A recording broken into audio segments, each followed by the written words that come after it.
Aber du sagst mir, dass sie da ein Tafkid, als sie da eine Licht, was mir ist, siebische Tihie, sind sie noch nicht angezündet. Und was ist darin, was ist ein Chossid, als darf gehen und anzünden Licht. As a follower of the Rebbe, a chassid, it really goes back to the vision the Rebbe had when he sent emissaries to Argentina and to Montreal, where my parents and my in-laws are from. And they established a Chabad infrastructure and a Chabad community there. And then that translated into myself getting an education and growing up and wanting to be part of the Rebbe's vision. When we got married, we wanted to start a family together, and we knew that we were going to move to Florida, to Pembroke Pines. We wanted to open up a place where every Jew can feel at home. Mommy's really doing 2 weeks with you, and the Mitzvah is going to be a healthy birth, right? That's a job that's not only for the rabbi and for the rebbitzin, but that includes the entire family. There's no memories without Sarah, because when we came here, I was already 7 months pregnant with her. And you have a name, Sarah Esther. Malta.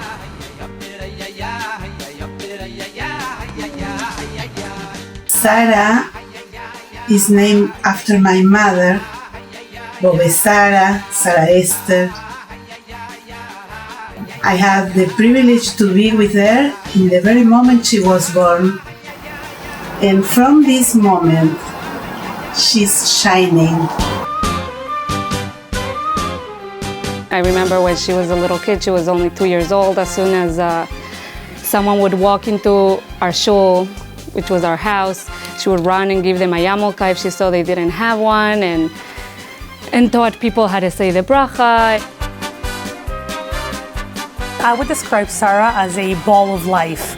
When you look into her eyes, you can see her neshama. One of the things that Sarah has always shown is a bubbling kind of joy, a happiness bouncing around. My mother always said about her that the heels of her feet don't touch the ground. She's just bouncing from place to place. She has this exuberance about her, and that goes into really everything she does. Always very positive attitude, excited about life. Even since she was a little girl, she would wake up in the morning and she was ready to go, ready to discover the world all over again and enjoy it and just live every moment. She taught us how to be parents. She taught me how to be a mother. Right from the beginning, she started also not just being the big sister and the example to her siblings, but also she was an example for all the kids and all the people in the community, teaching and doing mitzvot, whether being making challah together, giving tzedakah, teaching people how to say a bracha, how to say a blessing. She even, until today, through the years since we started our Hebrew school, she's been helping us. She's really my right hand for so many things. I know that she's so little, but I know that I can always count on her. So Sarah shows how you can have the balance of a regular life, the school kid who wants, the iPhone and whatever it is that kids want these days.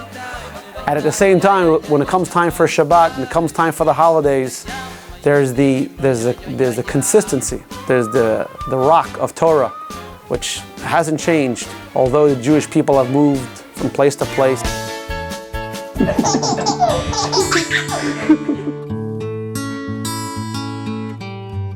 She's a very responsible, great girl. She respects her elders. She helped a lot her parents in the shlichus, giving kindness, giving Ahavas Yisrael to every family, every Jew. She's always trying to help other people in every possible way that she could, whether it's with homework, whether it's with any other help that her friends need. Sarah is always there for them, which is actually a perfect message on her bat mitzvah. On her bat mitzvah, Sarah is accepting upon herself all the mitzvot. She's accepting upon herself the commitment and responsibility of doing Torah and mitzvot. But not only that, she's not keeping it to herself. She's gonna be trying to be a lamplighter and a light to everyone else. A little light there. Thank you, Jesus. Very clear. Shine a little light. Show us the way. The message I have for Sarah is that to keep up the good work, to learn well, and to do the right thing, to help your parents, and just continue being Sarah. And you should continue being your lively, wonderful self for the rest of your life. We love you. I wish, Sarah, you should keep on going and growing to be a chayelet, a soldier in Tzivos Hashem, a soldier from the Rebbe.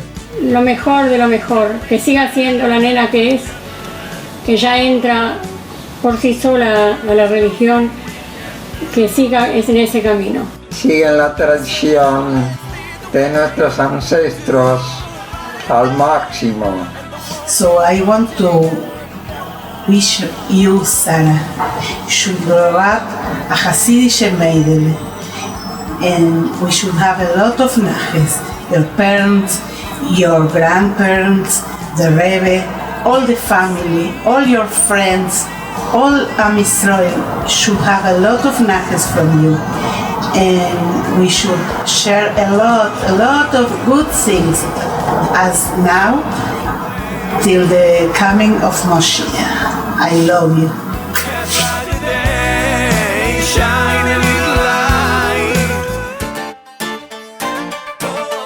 Sarah, I really wish that you continue being who you are, with that great personality that you have, that great outlook on life,